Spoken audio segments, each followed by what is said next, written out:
2022년 10월 12일 하나님께서 우리에게 주시는 말씀은 창세기 33장 12절에서 20절까지의 말씀입니다. 에서가 이르되 우리가 떠나자 내가 너와 동행하리라. 야곱이 그에게 이르되 내 주도 아시거니와 자식들은 연약하고 내게 있는 양떼와 소가 새끼를 데리고 있은즉 하루만 지나치게 멀면 모든 떼가 죽으리니 청하건대 내 주는 종보다 앞서가소서. 나는 앞에 가는 가축과 자식들의 걸음대로 천천히 인도하여 세일로 가서 내 주께 나아가리이다. 에서가 이르되 내가 내 종 몇 사람을 내게 머물게 하리라. 야곱이 이르되 어찌하여 그리하리이까.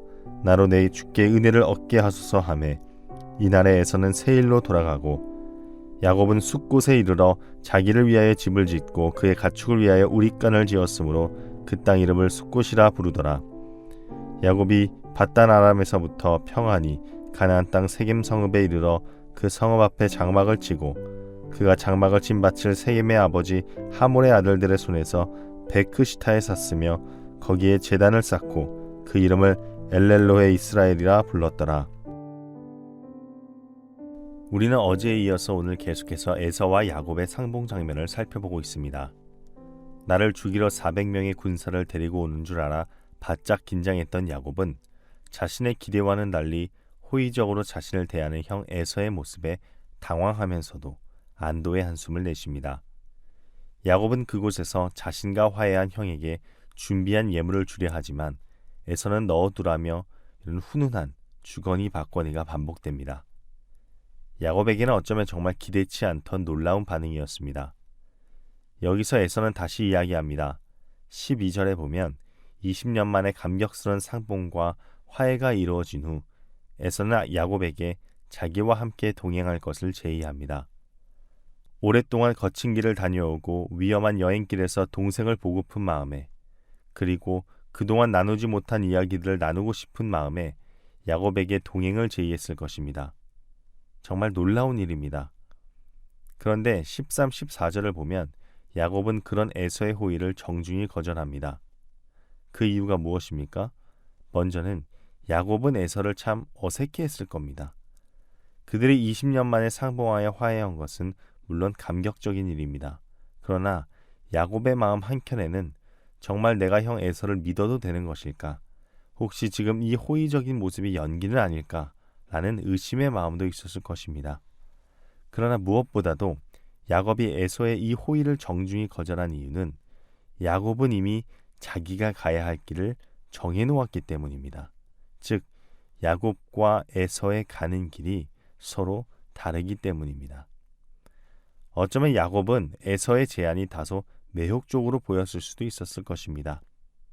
에서가 의심스러워도 야곱 자신도 이제 어엿한 재산과 사람들이 있었습니다. 그리고 무엇보다도 지금 가장 중요한 것은 이 떠돌이 여행의 마침표를 찍고 정착하는 것이었습니다. 그런데 그 정착지가 지금 막 훈훈한 분위기에서 화해하고 다시 연합한 핏줄 형 에서가 머무르는 곳이라면 쉽게 야곱과 가족들도 정착했으리라 생각됩니다. 지금 야곱에게 있어서 가장 중요한 것은 위험 요소를 없애는 것이었습니다. 20년 만에 가나안 땅으로 돌아온 야곱에게는 모든 것이 낯설었겠죠. 그렇기에 에서의 첫 제안을 거절했을 때 에서가 야곱에게 15절의 말씀처럼 종 몇 사람을 호위무사처럼 붙여주겠다는 제안도 썩 나쁜 제안은 아닙니다. 낯선 땅에서 잘 정착하기 위해 위험 요소를 제거하는 것, 그것이 지금 야곱에게 가장 필요한 것이었을 겁니다. 근데 그 제안도 거절하죠. 왜일까요? 왜 야곱은 에서의 이러한 호의와 제안을 거절했을까요? 그 이유는 야곱에게 있어서 가장 큰 위험은 하나님과 동행하지 않는 것이었기 때문입니다. 하나님의 부재, 그것이 야곱에게는 가장 큰 위험이었습니다.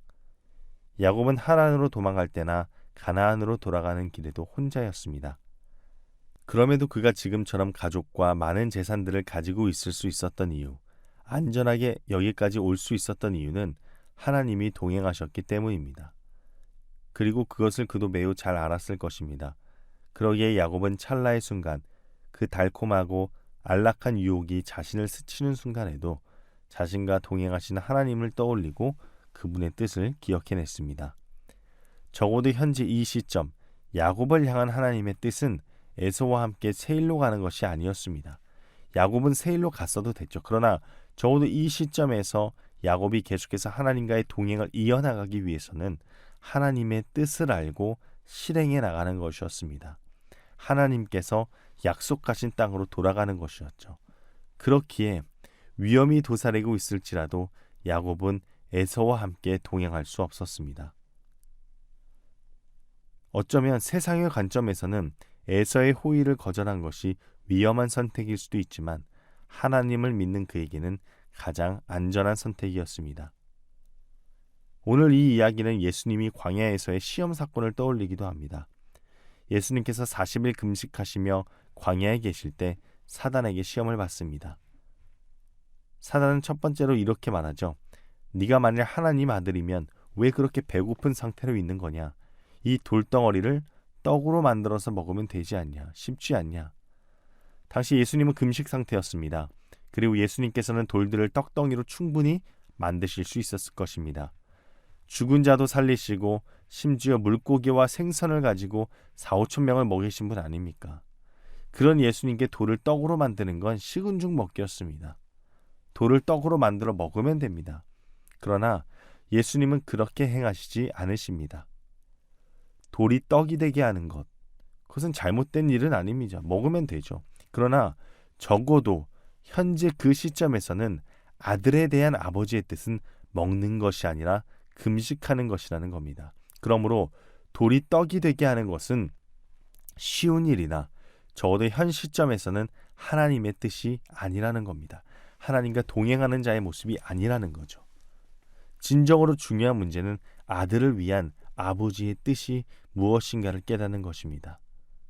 그렇다면 여기에서 아버지의 뜻, 하나님의 뜻은 무엇이었습니까? 사람은 떡으로만 사는 것이 아니라 하나님의 입으로부터 나오는 모든 말씀으로 사는 것이었습니다. 무슨 말이냐? 하나님의 뜻이 광야로 가서 금식을 하는 것이라 한다면 그 가운데서도 분명히 하나님은 어떠한 환경에서건 예수님을 돌보셨을 것입니다. 돌이 있든 떡이 있든 말입니다. 비슷한 말로 음식을 만들 수 있는 나의 능력에 의존하지 말고 음식을 공급하시는 하나님께 의존하는 것이 가장 안전한 길이었습니다. 야곱도 지금 현재 그에게 가장 안전한 것은 세상의 제한, 세상의 유혹, 세상의 뜻을 따르는 것이 아니라 하나님의 뜻을 따르는 것이었습니다. 우리의 삶 속에서도 늘 이러한 선택의 순간이 다가옵니다. 지금 당장의 어려움을 회피하기 위한 현실적 안주를 선택할 것인가? 아니면 아직 오지 않은 그러나 확실히 임할 하나님의 약속을 선택할 것인가? 당장의 현실적 안주를 선택한다면 우리는 그 순간 안정감을 찾을 수 있습니다. 그러나 그 이후 이 안정감과 평안함이 언제까지 지속될 수 있을까라는 불안감이 또다시 엄습해 올 것입니다. 왜냐하면 세상으로부터 오는 것은 영원하지 않기 때문입니다. 그러나 아직 오지 않은 듯한 보이지 않는 그러나 나와 동행하고 있는 그 하나님의 뜻을 선택한다면 어쩌면 지금 당장은 내 삶에 놓인 고난들을 이해할 수 없고 그 고난에 의해 아파할 수 있지만 나를 향한 하나님의 뜻을 떠올릴 때 우리는 그 고난의 시간을 기쁨으로 여길 수 있는 놀라운 담대함이 생깁니다. 야곱을 보십시오. 고향을 떠나 이리저리 헤매이고 고생하면서 그는 많은 순간 속에서 하나님의 함께하심, 그분의 뜻을 기억하고 경험했습니다. 그리하여 처음 에서를 만나기 전 그는 자신을 해할 수도 있는 에서를 두려워하며 그 두려움 앞에 맨 뒤에 섰지만 하나님의 약속을 떠올리며 그 후에 가장 앞에 서서 그 담대함을 보여주었습니다. 사랑하는 여러분, 이제 우리도 세상의 두려움 앞에 맨 뒤가 아니라 맨 앞에 서야 할 때입니다. 그리고 그곳에서 세상의 달콤한 유혹 앞에 믿음을 타협하는 것이 아니라 우리에게 곧 임할 하나님의 뜻을 붙잡으며 그 약속을 기억해야 할 것입니다. 그분과의 동행이 우리에게 가장 안전한 길입니다. 그분과의 동행이 가장 평안한 길입니다. 그 동행 속에서 기쁨을 누리는 저와 여러분이 되길 주님의 이름으로 소망합니다. 기도하겠습니다. 사랑의 하나님, 지금까지 우리를 지켜주신 하나님의 그 은혜를 우리가 다시 한번 되돌아봅니다. 현재에선 느끼지 못했던 그 하나님의 함께하심을 지금 되돌아보니 뒤늦게나마 깨닫게 됩니다. 하나님, 이 어리석은 뒤늦은 깨달음을 이제는 그만하게 하시고 현재 나의 걸음걸이에 맞춰 함께 걸어가 주시는 그 하나님의 놀라운 사랑을 지금 이 순간 우리가 발견하게 하여 주시옵소서. 예수님의 이름으로 기도합니다. 아멘.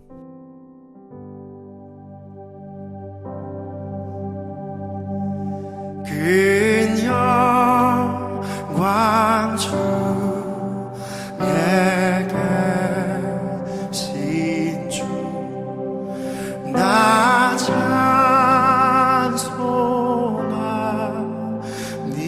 찬송합니다.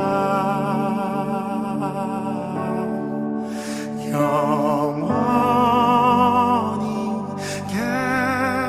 계신 주 나 찬송합니다.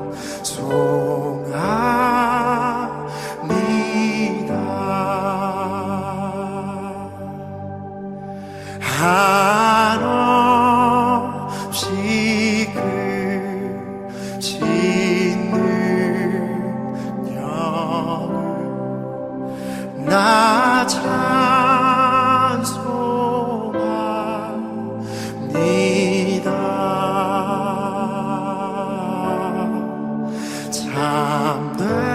참되고 미쁜 그 언약 나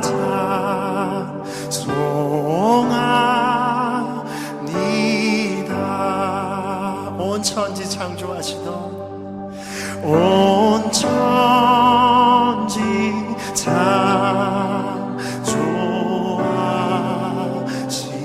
창조하시던 그 말씀 힘 있어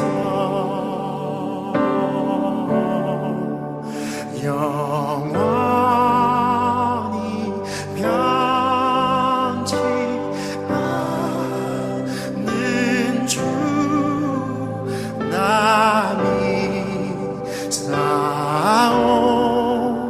믿사옵니다. 우리 한 번 더 찬양하겠습니다. 온 천지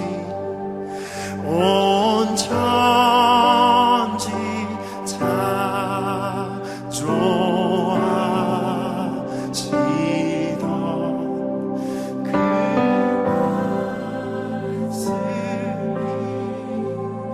말씀이 있어